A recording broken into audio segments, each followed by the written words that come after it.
Hello बच्चों। तो बच्चों आज हम लोग फर्स्ट डे स्टार्ट कर रहे हैं ऑनलाइन रिवीजन बैच का, क्योंकि ऑनलाइन रिवीजन बैच कल नहीं स्टार्ट हो पाया था, आज स्टार्ट कर रहे हैं। और आज की जो वीडियो है वो बहुत ध्यान से आपको देखनी है और आप सभी लोग ध्यान से समझेंगे।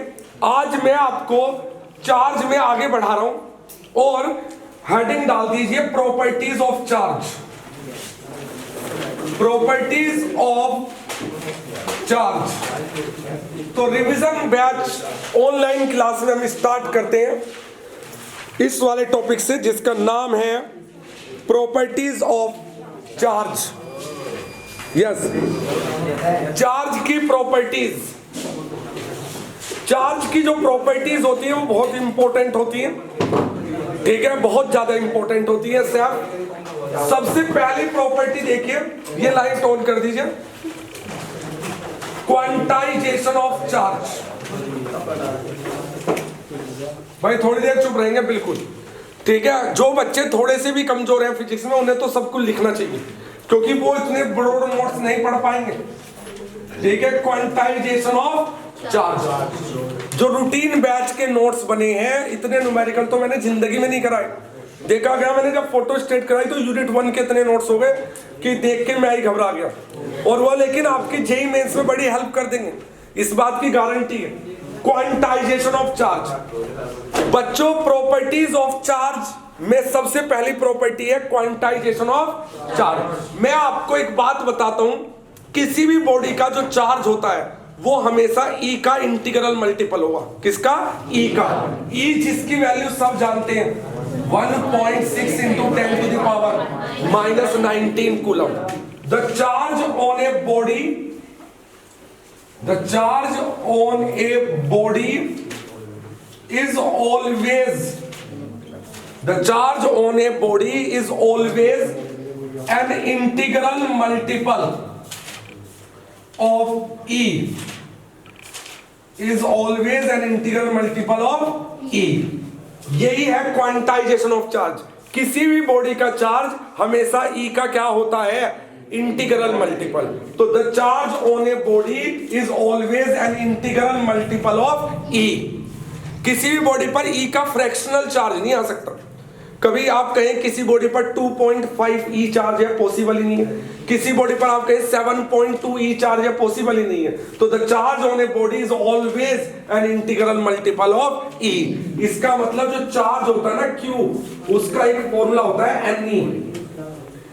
चार्ज हमेशा किसकी फॉर्म में होता है? Q is equal to Ne।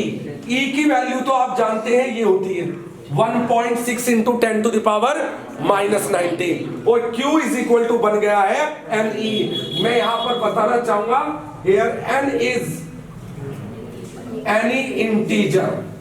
N जो है यहां पर कोई इंटीजर है जिसकी वैल्यू आपको पता है 1, 2, 3 एंड सो ऑन।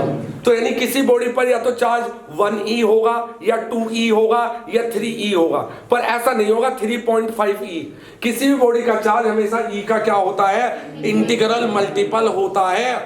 यानी Q इज इक्वल टू क्या होता है? Ne होता है। और E की वैल्यू ये रही, और N कोई भी इंटीजर हो सकता है, 1, 2, 3 एंड सो ऑन। ये प्रॉपर्टी जो है, this property is applicable only at microscopic level. ये जो प्रॉपर्टी होती है केवल कौन से लेवल पर वैलिड होती है? Microscopic level. माइक्रोस्कोपिक लेवल वो होता है जो बहुत ही स्मॉल लेवल होता है, ठीक है। जो स्मॉल लेवल होता है उसको माइक्रोस्कोपिक बोलते हैं। तो ये प्रॉपर्टी क्वांटाइजेशन ऑफ चार्ज हमेशा तो अप्लाई भी नहीं हो सकती। केवल कौन से लेवल पर ये अप्लाई होती है? माइक्रोस्कोपिक लेवल पर। मैक्रोस्कोपिक लेवल होता है लार्ज लेवल, वहां पर ये प्रॉपर्टी इग्नोर हो जाती है। क्या हो जाती है? मैं बताना चाहूंगा, क्योंकि एक एनसीईआरटी की लाइन है, मैंने कहा एनसीईआरटी लाइन टू लाइन पढ़ानी है आपको। शुरू से लेकर एंड तक एनसीईआरटी लाइन टू लाइन पढ़ानी है, एक एक क्वेश्चन सहित। उसके बाद पेपर शायद ही आपको कोई क्वेश्चन ऐसा मिले जो आपका करावा ना हो, ठीक है। सैंपल पेपर ना के पीछे ना भाग के एनसीईआरटी के पीछे भागे।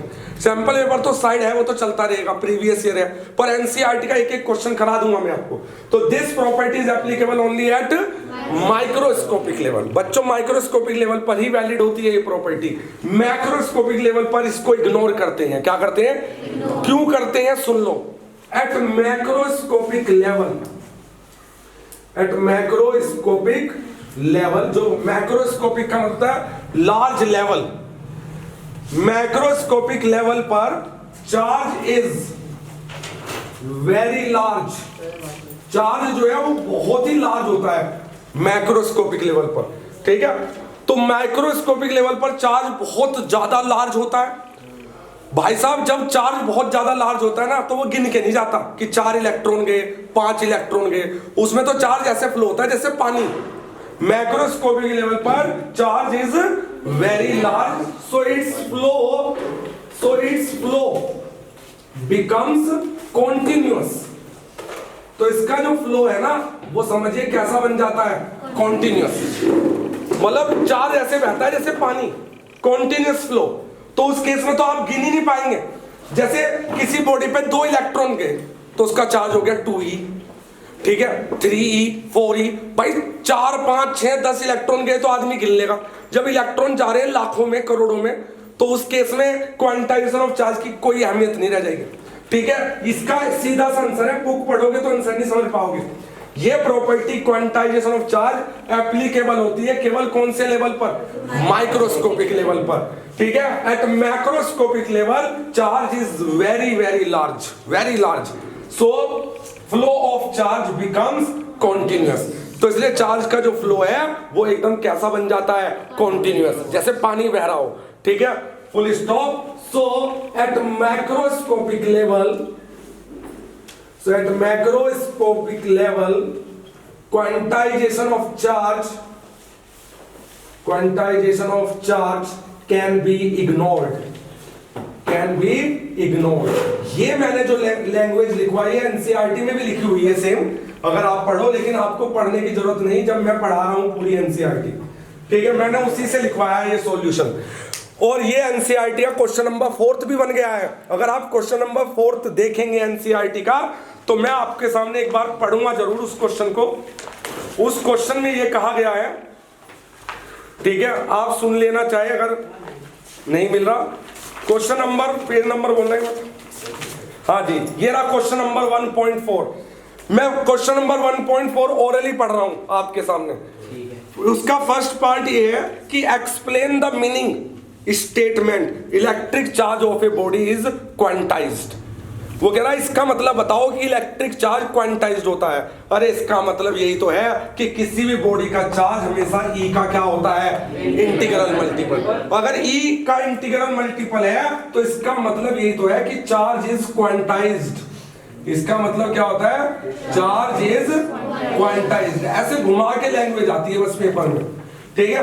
तो अगर कहीं पर ये कह रहा ना कि चार्ज इज क्वांटाइज्ड, इसका मतलब क्या है कि चार्ज किसी भी बॉडी का हमेशा E का क्या होगा, इंटीग्रल मल्टीपल, यानी Q इज इक्वल टू होगा NE। और ये प्रॉपर्टी केवल कौन से लेवल पर अप्लाई होती है, माइक्रोस्कोपिक। अब जो ये क्वेश्चन मैं पढ़ रहा हूं एनसीईआरटी का, इसका सेकंड पार्ट देखिए। Why can one ignore the quantization of charge when dealing with macroscopic level. तो यही कह रहा है कि जब मैक्रोस्कोपिक लेवल पर डीलिंग करते हैं, जब मैक्रोस्कोपिक लेवल होता है तो हम इस प्रॉपर्टी को क्यों इग्नोर कर देते हैं। तो उसका कारण ये है कि मैक्रोस्कोपिक लेवल पर चार्ज कैसा हो जाता है, वेरी लार्ज। और वेरी लार्ज चार्ज होने के कारण उसका फ्लो कॉन्टिन्यूअस हो जाता है। क्या हो जाता है, उस केस में नहीं होता काउंट कि कितने इलेक्ट्रॉन गए या कितने नहीं। उस केस में तो चार्ज ऐसे बहता है जैसे पानी बह रहा है, तो उसका फ्लो कैसा बन जाता है, कॉन्टिन्यूअस। ये वर्ड आना जरूरी है, कॉन्टिन्यूअस, ये की वर्ड हो गया इसका। कॉन्टिन्यूअस देखते टीचर समझ गया कि ये समझ गया कि जब चार्ज ज्यादा होगा तो कॉन्टिन्यूअस फ्लो करेगा। तो इसलिए हम मैक्रोस्कोपिक लेवल पर इस प्रॉपर्टी को क्या कर देते हैं, इग्नोर कर देते हैं। देखिए ऐसे क्वेश्चंस आते हैं, समझ रहे हो मेरी बात। ये थी property of charge first property थी जिसका नाम था क्वांटाइजेशन ऑफ चार्ज। अगली प्रॉपर्टी देखने से पहले मैं आपको इस पर बेस्ड एक क्वेश्चन डिस्कस करना चाह रहा हूं। क्वेश्चन एनसीईआरटी के एग्जांपल में गिवन है। क्वेश्चन बहुत अच्छा है। क्वेश्चन ये है कि if 10 to the power 9 electrons move out, if 10 to the power 9 electrons move out of a body to another body every second, yes, तो 10 to the power 9 electrons move out of a body to another body every second। भाई साहब एक body से इतने electron निकल के दूसरी body में जा रहे हैं हर एक सेकंड में, हर एक। पता है चार्जिंग के लिए जिम्मेदार होता है सिर्फ इलेक्ट्रॉन। क्या होता है? इलेक्ट्रॉन ही तो एक बॉडी से दूसरी बॉडी में जाते हैं। जिस बॉडी से इलेक्ट्रॉन जाते हैं उस पर पॉजिटिव चार्ज आता है और जिसमें इलेक्ट्रॉन जाते हैं उसमें नेगेटिव चार्ज आता है। ठीक है, ये बात कॉमन सेंस है। और किसी भी बॉडी का चार्ज हमेशा ई का क्या होता है? Integral multiple. ये ई क्या होता है? इलेक्ट्रॉनिक चार्ज, जिसकी वैल्यू होती है 1.6 इंटू 10 की पावर। लेकिन ये प्रॉपर्टी केवल कौन से लेवल तक काम करती है? मैक्रोस्कोपिक लेवल पर नहीं इसको काम में लाते, क्योंकि वहां बैठ के नहीं गिनते कितने इलेक्ट्रॉन जा रहे हैं। वहां पर बताइए मैक्रोस्कोपिक लेवल पर चार्ज का फ्लो कैसा हो जाता है? कॉन्टिन्यूअस। वेरी गुड, ये वर्ड की वर्ड हो गया कॉन्टिन्यूअस फ्लो। समझ रहे हो? तो इसलिए वहां पर ये प्रॉपर्टी क्या हो जाती है? इग्नोर्ड। अब हमारे पास एक क्वेश्चन है एनसीईआरटी का कि एक बॉडी से कितने इलेक्ट्रॉन निकल रहे हैं? 10 की पावर 9, और निकल के किस में जा रहे हैं? दूसरी बॉडी में हर एक सेकंड में। हर एक मतलब एक सेकंड में इतने इलेक्ट्रॉन दूसरी बॉडी में जा रहे हैं। ठीक है, बताओ। अच्छा, जिससे इलेक्ट्रॉन निकल रहे हैं उस पर कैसा चार्ज आएगा? पॉजिटिव। और जिसमें जा रहे हैं नेगेटिव। ठीक है, अब क्या कह रहा? How much time is required, how much time is required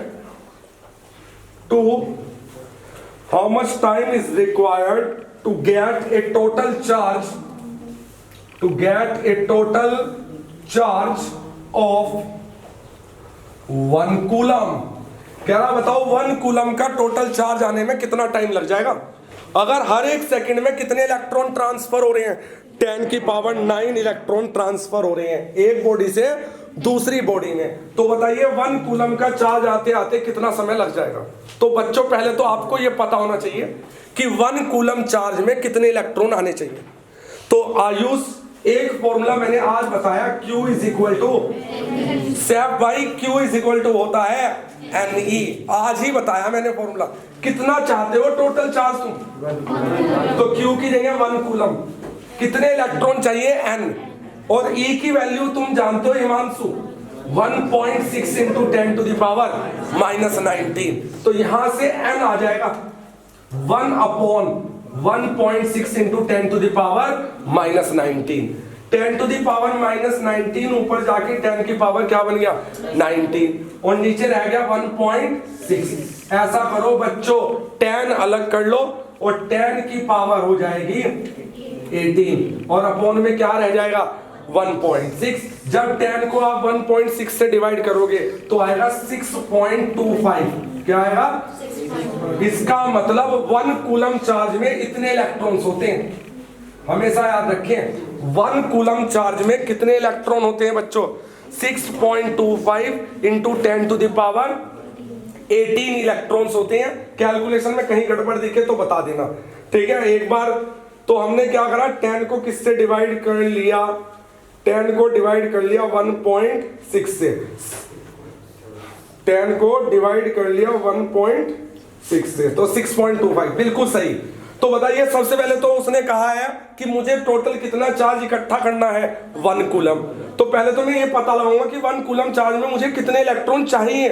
तो मैंने फॉर्मूला लगा दिया, Q is equal to Ne। Charge 1 coulomb, number of electron मुझे पता नहीं, और E की वैल्यू तुम भी जानते हो। तो बताओ Q इज इक्वल टू ये आ गया। डिवाइड करके बताइए कितने इलेक्ट्रॉन आ गए? 6.25 into 10 to the power 18 electrons. भाई साहब इतने इलेक्ट्रॉन्स चाहिए मुझे। कितना कूलम चार्ज इकट्ठा करने में? 1 कूलम। अच्छा बताइए, एक सेकंड में कितने इलेक्ट्रॉन ट्रांसफर हो रहे हैं? भाई साहब तो यहाँ यूनिटरी मेथड लगाओ ना कि 10 to the power 9 second, 10 to the power 9 electron कितने सेकंड में जाते हैं? ये भाई 1 सेकंड में। तो 1 इलेक्ट्रॉन कितने सेकंड में जाएगा? 1/10 to the power 9। भाई साहब 10 की पावर 9 इलेक्ट्रॉन जाते हैं 1 सेकंड में, तो 1 इलेक्ट्रॉन कितने में जाएगा? और तुम्हें तो कितने इलेक्ट्रॉन पहुंचाने हैं? 6.25 into 10 to the power 18। इतने इलेक्ट्रॉन तो पहुंचाने हैं, तभी तो कितना चार्ज आएगा? 1 कूलम। तो 10 की पावर 9 इलेक्ट्रॉन तो जा रहे हैं 1 सेकंड में, अच्छी बात है। तो 1 इलेक्ट्रॉन कितने सेकंड में जाएगा? 1/10 की पावर 9, ये अपॉन में आ गया। और इतने इलेक्ट्रॉन कितने सेकंड में जाएंगे? तो इसकी इससे मल्टीप्लाई कर दो, तो आ जाएगा 6.25 into 10 to the power 18। भाई साहब 18 और अपॉन 10 की पावर 9। समझेंगे क्या आप यूनिटरी मेथड? 50 सेब कितने के हैं? 100 रुपए के। तो 1 सेब 100/50 का आ गया 1 सेब का रेट। फिर चाहे कितने भी सेब का रेट निकाल दो, उससे मल्टीप्लाई कर दो। तो वही बात यहाँ पर है अनुष्का कि 10 की पावर 9 इलेक्ट्रॉन कितने सेकंड में जाते हैं? 1 सेकंड में। ठीक है दिया मित्तल? तो 1 इलेक्ट्रॉन कितने सेकंड में जाएगा? 1/10 to the power 9। तो इतने electron 6.25 into 10 to the power 18 electron कितने सेकंड में जाएंगे? इससे मल्टीप्लाई कर दो। इसको जब मल्टीप्लाई करेंगे तो बताइए, ऊपर तो 6.25 है ही, और बच्चों 10 की पावर 18 में से 9 गए 9, इतने सेकंड बन जाएंगे। यार ये तो बहुत सारे सेकंड है। 10 की पावर 9। आप आंसर तो यहीं छोड़ सकते हैं, लेकिन मैं फिर भी आपको बताना चाहता हूं कि 1 कूलम कितना बड़ा चार्ज है, अभी पता चल जाएगा। 10 की पावर 9 सेकंड है ना, इसको तुम 60 से डिवाइड करो। बताओ काहे में आ गया? मिनट्स में। एक बार और 60 से डिवाइड करो, आवर्स में। और एक बार 24 से भी डिवाइड कर दो। कैसे डिवाइड कर दो? 24 से डिवाइड करने में दिनों में आ जाएगा ये, क्योंकि एक दिन में कितने आवर्स होते हैं? 20। तो 2 बार 60 से डिवाइड करो ताकि वो आवर्स में आ जाए, फिर 24 से डिवाइड करो। तो इसे सोल्व करके जो रिजल्ट आया वो डायरेक्ट याद रखना 198 साल। इसका 1 कूलम चार्ज को आते आते 198 साल लगने वाले हैं, लगभग 200 साल लगभग। इसीलिए तो कहते हैं कि 1 coulomb is a very large charge. 1 coulomb is a, yes, coulomb बहुत बड़ा चार्ज होता है भाई। कूलम वाकई बहुत बड़ा। इसलिए तो कोई भी चार्ज कूलम में भी दिखता ही नहीं। माइक्रो कूलम में दिखेगा, नैनो कूलम में दिखेगा charge. Nano coulomb, micro coulomb, pico coulomb, coulomb तो दिखता ही नहीं चार्ज। तो कुल मिलाकर कितना अच्छा क्वेश्चन है। मैंने पिछले 5 साल के एक्सपीरियंस में यही चीज देखी है कि जो बच्चा एनसीईआरटी को डिट्टो पढ़ लेगा शुरू से लेकर एंड तक, वो फिजिक्स में कभी मार नहीं खाएगा। और प्लस नोट्स और प्लस प्रीवियस ईयर के लिए हम 2 सैंपल पेपर फॉलो कर रहे हैं। एक तो टुगेदर विद ये रहा। ये देखने में बहुत मोटा लगता है, बच्चे सोचते हैं कैसे होता होगा, पर इसमें आधे से ज्यादा तो एनसीईआरटी भरी है, क्योंकि इसमें लिखा हुआ है एनसीईआरटी कंप्लीट सॉल्यूशन। तो एनसीईआरटी को अगर अलग कर देंगे तो इसमें बचेगा प्रीवियस ईयर, और प्रीवियस ईयर के लिए अरिहंत भी है। अगर आप इस सैंपल पेपर को परचेज करना चाह रहे कर सकते हो, जरूरत नहीं है, क्योंकि थ्योरी सैंपल पेपर से बिल्कुल भी नहीं पढ़ेंगे, क्योंकि इसकी थ्योरी होती है बेकार। थ्योरी के तो लिए तो पूरे साल यहाँ मेहनत करिए, नोट्स बनाए इतने बढ़िया। अगर इसकी थ्योरी पढ़नी होती तो फिर यहाँ कौन पढ़ता। तो थ्योरी उसकी पढ़नी नहीं है, सिर्फ क्या करने हैं? क्वेश्चन, और क्वेश्चन भी सॉल्यूशन भी अपने ही देखने हैं, क्योंकि उसका सॉल्यूशन तो समझ में आता नहीं। तो इसलिए आप चाहो तो इसको परचेज करो, नहीं करोगे तो भी कोई दिक्कत नहीं, बस एनसीईआरटी जरूर होनी चाहिए। ठीक है, बताओ 198 साल लग जाएंगे 1 कूलम को आते आते। तो Q is equal to N, बताइए Q is equal to N से हमने पहले क्या पता करा कि 1 कूलम चार्ज में कितने इलेक्ट्रॉन है, और मुझे पता चला कि 1 कूलम चार्ज में 6.25 into 10 की पावर 18 इलेक्ट्रॉन्स है। और फिर मुझे पता था कि 10 की पावर 9 इलेक्ट्रॉन कितने सेकंड में जा रहे हैं, तो 1 इलेक्ट्रॉन जाएगा इतने में, तो इतने इलेक्ट्रॉन जाएंगे, इससे मल्टीप्लाई कर दिया। ये सेकंड में मुझे बहुत ज्यादा लगा, तो मैंने इसको दिनों में बदला। दिनों से मैंने इसको 24 से डिवाइड करके ईयर्स में निकाल दिया। क्या में निकाल दिया? और 198 years. That is why 1 coulomb is a very large charge. तो बहुत बड़ी बात यह है कि that is why 1 coulomb is a very large charge. Coulomb में आज के टाइम में चार्ज कहाँ मिल रहा है, ठीक है, 200 साल लगते हैं 1 कूलम चार्ज को ट्रांसफर होने में, ठीक है जी, समझ में आ गई बात। अब आगे बढ़ता हूं मैं और आपको एक बात और बताना चाहता हूं।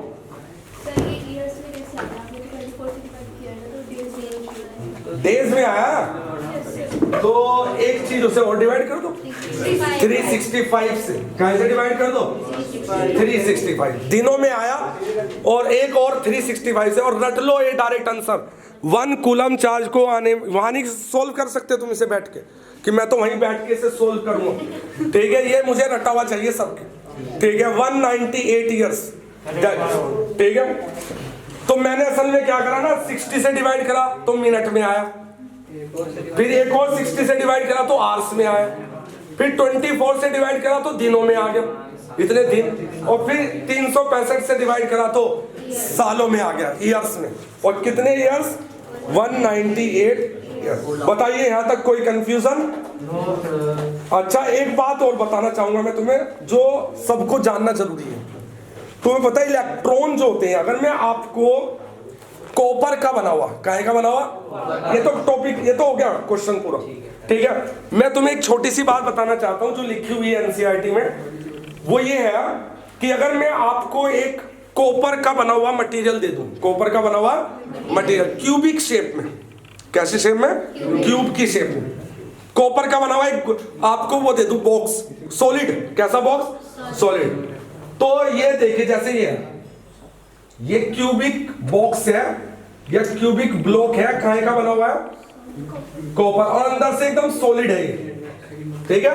अगर मैं आपको ऐसा कॉपर का एक ब्लॉक दे दूं तो पता है इसके अंदर, ये याद रखने वाली बात है, इसके इतने से पोर्शन में पता है कितने इलेक्ट्रॉन आते हैं, 2.5 into 10 to the power 24, 2.5 into 10 to the power 24, ये हमेशा याद रखना है आपको, मतलब इलेक्ट्रॉन देखना कितनी संख्या में होते हैं। अगर मैं आपको कॉपर का क्या दे देता हूं, ये हमारे लिए जानना बहुत जरूरी है, ये चीज, क्यूबिक आपको क्यूब दे देता हूं, सॉलिड क्यूब, समझ रहे हो काहे का, जैसे तुम वो खेलते हो ना लूडो, लूडो खेलने का एक क्यूब आता है डाइस, वो काहे की बनी हुई दे दूं, कॉपर की, काहे की बनी हुई दे दूं, सॉलिड एकदम कॉपर की, अंदर से खाली नहीं, और उसकी हर एक साइड कितनी हो, 1 सेंटीमीटर, कितना हो, तो यकीन मानिए उसके अंदर पता है कितने सारे इलेक्ट्रॉन आ जाएंगे, 2.5 इंटू 10 की पावर 24, 2.5 इंटू 10 की पावर 24, जो अपने आप में एक बहुत बड़ा रिजल्ट है जो हमारी बुक में लिखा हुआ है। ये इन्होंने भी कहा है कि it is important to know, it is important to know that 1 cubic centimetre of a material, 1 cubic centimetre का मतलब समझते हो, एक क्यूब है, वो क्या है, एक क्यूब है, और जिसकी हर एक साइड कितनी है, 1 सेंटीमीटर, तभी तो उसका वॉल्यूम 1 सेंटीमीटर क्यूब यानी 1 क्यूबिक सेंटीमीटर बैठेगा। बताइए 1 क्यूबिक सेंटीमीटर कॉपर में कितने इलेक्ट्रॉन होते हैं, वो होते हैं 2.5 इंटू, ये देखिए लिखा हुआ है 2.5 into 10 to the power 24 electrons, इतने सारे इलेक्ट्रॉन्स, ठीक है। चलिए आगे चलते हैं, और फर्स्ट प्रॉपर्टी हमारे सामने आ गई है जिसका नाम था क्वांटाइजेशन ऑफ चार्ज, ठीक है। लैंग्वेज उतनी पढ़े जो याद कर सके, अब मैक्रोस्कोपिक लेवल पर वैलिड नहीं है, बस उसके लिए इतना ही पढ़ना काफी है, क्योंकि ये क्वेश्चन 1 या 2 नंबर में आएगा और इतना काफी है, ठीक है। पता लगा रटने के चक्कर में वो भी याद नहीं रहा जो लिखना था वहां पर। लार्ज लेवल पर चार्ज का फ्लो कैसा बन जाता है, कॉन्टिन्यूअस, ठीक है। तो 1 कूलम कैसा चार्ज होता है, स्मॉल चार्ज होता है या लार्ज या वेरी लार्ज, वेरी लार्ज। अच्छा बताइए, अगर एक बॉडी से दूसरी बॉडी में 1 कूलम चार्ज ट्रांसफर हो रहा है तो कितने साल लग गए, तो बताओ इस लेवल पर माइक ये वाली प्रॉपर्टी काम करती है, क्वांटाइजेशन। ऐसी जगह आप इसको क्या कर सकते हैं, इग्नोर, क्या कर सकते हो, इग्नोर। वैसे तो अप्लाई तो ये हर जगह हो जाती है, लेकिन मैक्रोस्कोपिक लेवल पर ये इग्नोर हो जाती है, क्या हो जाती है, इग्नोर, क्योंकि वहां चार्ज का फ्लो कैसा हो जाता है, कॉन्टिन्यूअस, ठीक है। फर्स्ट प्रॉपर्टी क्लियर हो गई। सेकंड प्रॉपर्टी देखिए बच्चों, सेकंड प्रॉपर्टी की बात अगर हम करें तो ये है additive property of charge, additive property of charge. Additive property बहुत ही आसान है, वो ये कहती है कि किसी भी बॉडी पर आने वाला जो टोटल चार्ज होगा, total charge on a body, total charge on a body is the algebraic sum, total charge on a body is the algebraic sum। कुछ बच्चे हमारे algebraic sum को ही नहीं जानते। algebraic sum का क्या मतलब होता है? विद साइन ऐड करना। कैसे ऐड करना? विद साइन, मतलब जो निगेटिव में है उसे निगेटिव में लो और जो पॉजिटिव में है वो अपनी तरफ से हीरो मत बनो कि मैंने निगेटिव हटा दिया, उसी को बोलते हैं अलजेब्रिक सम। क्या बोलते हैं? एक सम होता है वेक्टर और एक सम होता है अलजेब्रिक सम। स्केलर सम है वैसे एक तरीके का कह सकते हो, लेकिन उससे ज्यादा पॉपुलर टर्म है अलजेब्रिक सम। बताइए अलजेब्रिक सम का क्या मतलब होता है? विद साइन ऐड करना। कैसे ऐड करना? तो total charge on a body is the algebraic sum of all the individual charges, of all the individual charges on the body, of all the individual charges on the body. अगर body पर बहुत सारे individual charge हैं तो आप उन सब का अलजेब्रिक सम करेंगे। क्या करेंगे? अलजेब्रिक सम। जैसे आप उन सब का अलजेब्रिक सम करेंगे तो आपको बॉडी पर मिल जाएगा टोटल चार्ज, और इसी प्रॉपर्टी को बोलते हैं additive property of the charge. क्या बोलते हैं? जैसे एक बॉडी पर कई सारे चार्ज हैं, जैसे कि यहां रखा हुआ है प्लस Q1, यहां को रखा हुआ है माइनस Q2, यहां को रखा हुआ है माइनस Q3, यहां को रखा हुआ है प्लस Q4 और यहां को रखा हुआ है प्लस Q5। तो इस बॉडी पर जो टोटल चार्ज आएगा वो इन सब का कैसा सम आएगा? अलजेब्रिक। तो सबको ऐड कर दो विद साइन, Q1 प्लस का, लेकिन Q2 माइनस का, Q3 भी माइनस, Q4 प्लस रहेगा और Q5, यानी आप इन सबको विद साइन ऐड कर रहे हैं। विद साइन ऐड करने को अलजेब्रिक सम बोलते हैं। आगे बढ़ते हैं बच्चों, इस प्रॉपर्टी के बारे में इतना ही पढ़ना बस काफी है, इससे बाहर कुछ भी नहीं पढ़ी है। ठीक है, दो प्रॉपर्टी आपके पास हो गई हैं चार्ज की। थर्ड प्रॉपर्टी भी देखिए। थर्ड प्रॉपर्टी है conservation of charge. Conservation of charge, ये थर्ड प्रॉपर्टी होती है चार्ज की। ये प्रॉपर्टी ये कहती है कि किसी भी आइसोलेटेड सिस्टम का, किसका? आइसोलेटेड वो होता है जो किसी एक्सटर्नल सिस्टम से कनेक्टेड ना हो। आइसोलेट मतलब बिल्कुल अलग हो। ठीक है, total charge of an isolated system, total charge of an isolated system remains constant. बच्चों, किसी भी आइसोलेटेड सिस्टम का टोटल चार्ज हमेशा क्या रहता है? कांस्टेंट रहता है। इस प्रॉपर्टी को बोलते हैं कंजर्वेशन ऑफ चार्ज। ठीक है, तो total charge of an isolated system remains constant, constant रहता है। आइसोलेटेड वो होता है जो किसी एक्सटर्नल सिस्टम से कनेक्टेड नहीं होता। तो किसी भी आइसोलेटेड सिस्टम का टोटल चार्ज हमेशा क्या रहता है? Constant. But it can be transferred, but it can be transferred from one body to another, from one body to. लेकिन इसका मतलब ये नहीं कि ट्रांसफर नहीं हो सकता, ट्रांसफर हो सकता है।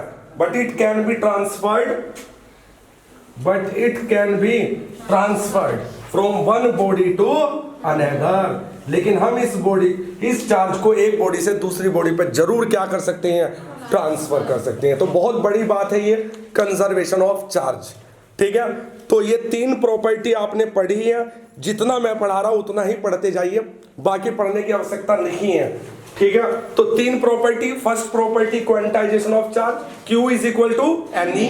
दूसरी प्रॉपर्टी किसी भी बॉडी पर आने वाला टोटल चार्ज, उस पर आने वाले इंडिविजुअल चार्जेस का अलजेब्रिक सम होगा।